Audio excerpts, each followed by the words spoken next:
Okay, so in this video we're going to use a different method for finding the enthalpy of a reaction.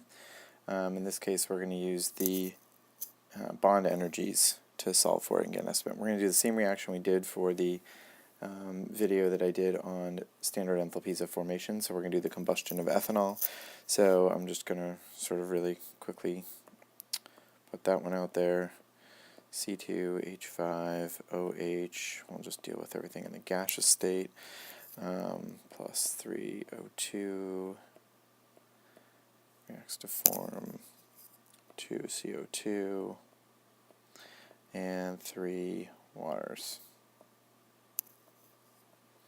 Alright, so I got that made up, and now I'm just going to move this up out of the way so I can react. Okay, so for bond enthalpies, what we need to do is we need to look at the bonds that are broken minus the bond formed. So imagine we're taking the entire left side of this reaction, all the reactants here, the ethanol and the oxygen, completely splitting them apart and then reforming these bonds new. We'll take the energy that it takes to break those bonds minus the energy it takes to form the new ones, and we will end up with an estimate, a pretty good estimate, but an estimate nonetheless of what the energy would be.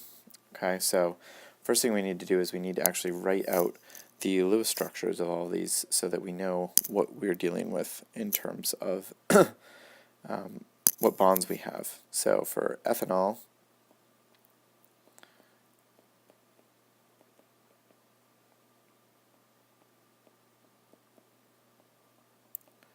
that's the Lewis structure.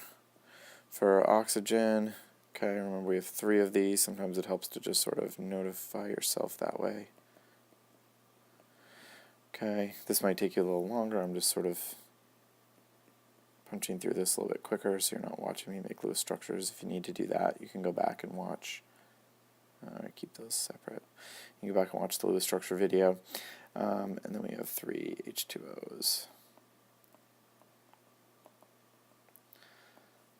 Okay, so what that means on the left, if you count up in the ethanol molecule here, you have 5 C single bonded to H. We have 1 carbon to carbon single bond. We have 1 carbon to oxygen bond. We have 1 oxygen to hydrogen bond.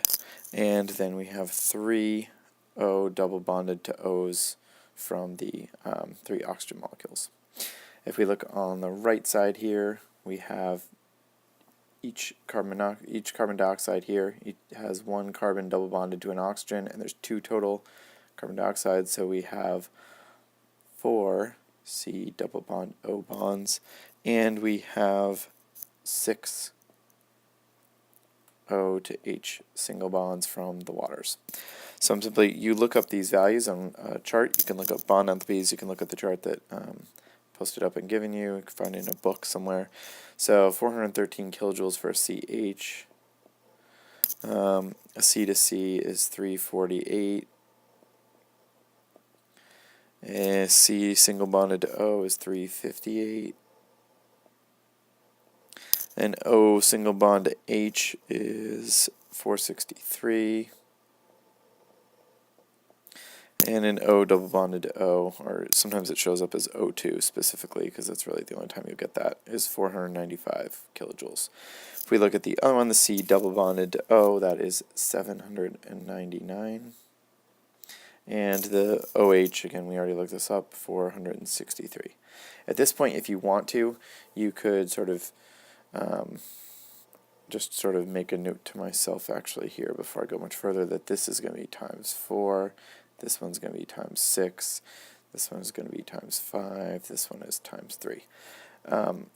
You can, if you want to, take a look at this as, right here we have 6 OHs, here we have 1. You could knock off the 1 on this side and go with just 5 on the right. You can do it either way, it doesn't really matter. As long as you're consistent, you take them off, you're good. So if we sum up everything on the left here, I get 4,719 kilojoules. Okay, sure that looks like a comma. And if I look on the right, I have sum those up, 5,974 kilojoules. Okay, so I take the bonds broken, which is the reactants, minus the bonds formed, so 4,719 minus 5,974. What we get for our delta H here is our estimate is going to be negative 1,255 kilojoules. Now, if we think back to when if you go look at the standard heats of formation, we came out with negative 1,277.6 kilojoules. So you can see that they differ by a little bit.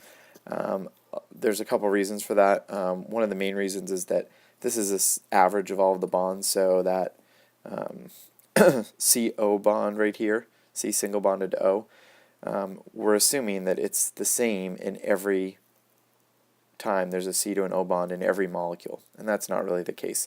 Based on what you have around this carbon, what's bonded to it, that can affect this bond as well as sort of whether there's an H here or not. Okay, so different things bonded to it will actually change the nature of that bond and therefore the strength of that bond. So because it's just an average of these, not 100% perfect. The other thing is you can obviously see here this OH bond is clearly not the same as this OH bond. This one has an H on the other side of that O, whereas this O has a carbon on one side, a hydrogen on the other. So it's small differences, but they sort of add up. The other thing is that, as you notice, bond enthalpies do not take into account state at all. So when they're all in gas, it works pretty well. If something is in liquid or something, there's no different bond energy for it. So that's two of the main reasons why this is sort of an estimate and not as accurate completely as using the standard heats of formation.